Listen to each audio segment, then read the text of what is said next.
Thanks for joining us on News Desk once again. Now, Chief Justice Georgina Theodora Wood says she will be compelled to order the release of prison inmates who have had to languish in remand cells for long periods without trial. Addressing state prosecutors summoned to her office for a screening of Joy News' documentary Locked and Forgotten, the CJ said all state attorneys have up to May this year to commence prosecution of their cases. Also present at the screening of the documentary, which exposed the inhumane conditions under which remand prisoners especially are kept, was the Attorney General, the Deputy General, the Director General rather of the Criminal Investigations Department, and Chairman of the Justice for Program, Clemens Honyegnuga, who says the Attorney General promised the Chief Justice she will do her part to decongest the prisons. The CJ told me that after the documentary, some directives were issued. She repeated the same message that for April and May, that is dedicated to doing only criminal cases involving remand prisoners. And that from 1st of May, all cases which involve trial by indictment, those trials are prosecuted by state attorneys and not the police at the High Court.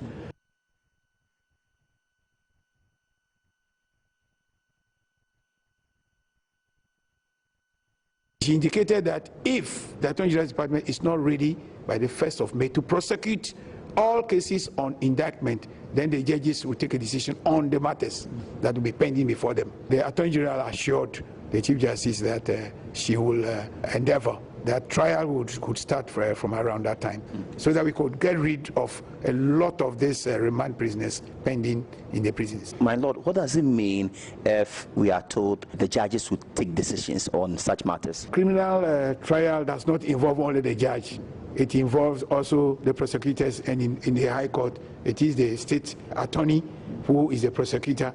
In the lower courts, it is the magistrate or the circuit court judge. So when the judges are to take it means if the prosecutors are not ready to prosecute their cases, the judges can take a decision either to discharge them unconditionally or make orders to say that the accused persons are acquitted and discharged. That is, after taking all the facts and everything into consideration, the judge can come out to make a decision that the accused persons are acquitted and discharged. And by that means, they cannot be rearrested. They cannot be arrested. They can never be retried. But when they are discharged, that means they can be rearrested and then put before the same court or another court. And the CJ wants this to start in May? Yes, she wants this to start in May. All trial by indictment. The state attorneys must be ready to prosecute. And if they are not ready, the judges will take decisions on each case according to the circumstance. What was the reaction of the Attorney General when the AG made the statement? She is equally not happy with developments in the criminal justice system, whereby there are so many remand prisoners fighting for space to live in the prisons. There's so much congestion. She was really very touched too. And she assured the Chief Justice that she will ensure that the state attorneys live above reproach.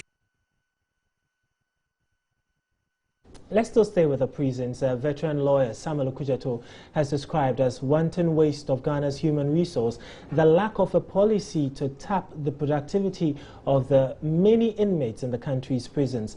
The lawyer, a former member of the Prison Service Council, believes the situation could be reversed if industries would be established in the prisons to make productive use of the inmates' labor. Mr. Okujeto was speaking to Joy News at the Insawam prison, where the prison ministry made a donation to the service. Inmates in Ghanaian prisons have over the years depended on governments without contributing to the national kitty. The problem of prison congestion in Ghana is one of the tricky issues that have continued to confront the nation's criminal justice system, creating the need for urgent reform. Prison overpopulation in Ghana, according to lawyer Okujeto, is as a result of the steady rise in the number of remand prisoners who add to the high number of inmates. The veteran lawyer also says the time has come for authorities to create industries in prisons to make inmates productive. Oxford, if you look there during the colonial time, there are huge equipments for making shoes, for weaving, for tailoring, which are there. Now they're broken down. We, as a state, has never thereafter invested in them. And so if we can actually provide workshops here where carpenters can be doing carpentry and joinery, and the items can be sold out, and if it is sold, what we do. In fact, I was once a member of the Prison Service Council, and we took a policy decision to provide work for the inmates. We should invest vigorously in that. Professor Seth Ayete, who led the Prison Ministry of Ghana to donate items to the prison, says the state must invest in the young ones to save them from falling victim to bad company. The devil is strategic. He goes after children. In the church, we place little emphasis on the children. We place little emphasis on the next generation.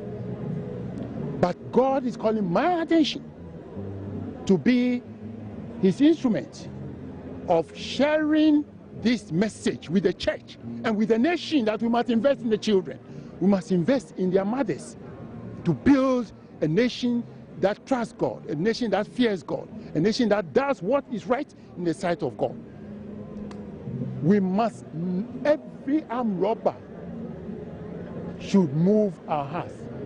First of all, to know that we have not done what we should do. The Chief Justice has initiated moves to address the challenge of congestion after Joy News documentary Locked and Forgotten was broadcast.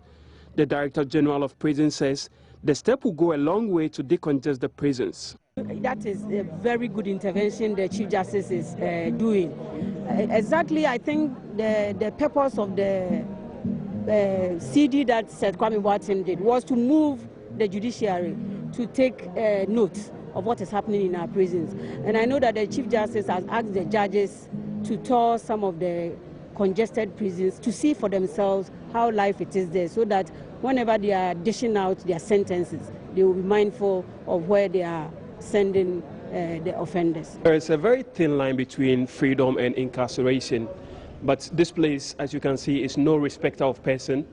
Today it is them, tomorrow it could be you.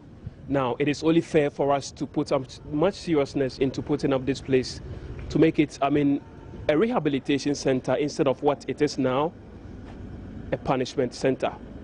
Latif Idris, Joy News, Nsawam Penitentiary. Let's stay a while longer with the prisons, because, but here's a big question. Do you think there's a place for talented people in prison?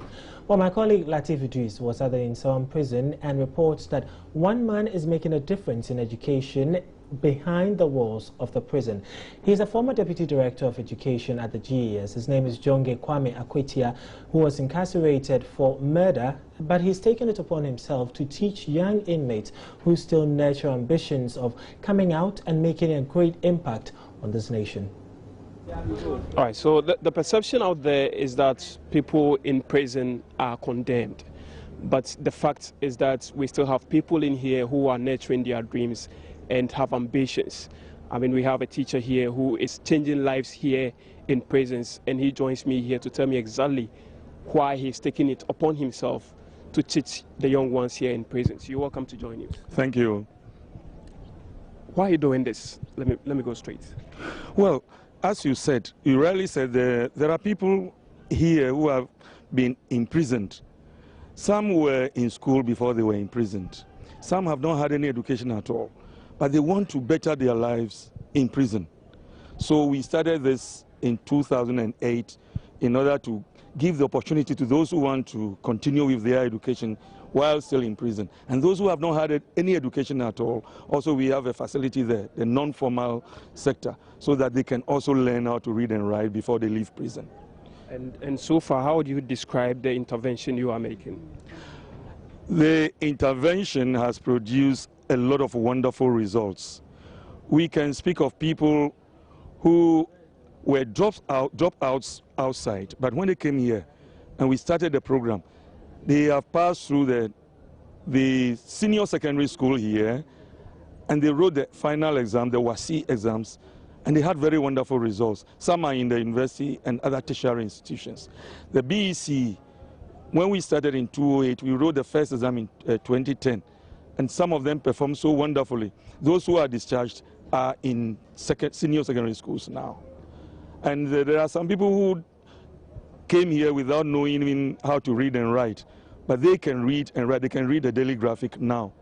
So we are producing wonderful results. What do you have to say about the structure? Now you are undershed. Is it helping your cause? No, but when we started the course, we started in a building. And now Get Fund has started putting up a new structure. So we have to quit that building so that they can finish the structure. That is why we are under the canopy here. It is not the best, but we manage until they finish the building and then we move inside. Okay. Yes. So how does it work? Once you are here, you complete SHS or WASI, you have a very good grade, and you still haven't completed your sentence. Would you still have to be here, or you are released to go? And then Unfortunately, those who perform very well in their final exam, like WASI, they are not discharged until they finish serving. But arrangements are being made with some universities so that they can even continue tertiary education while here.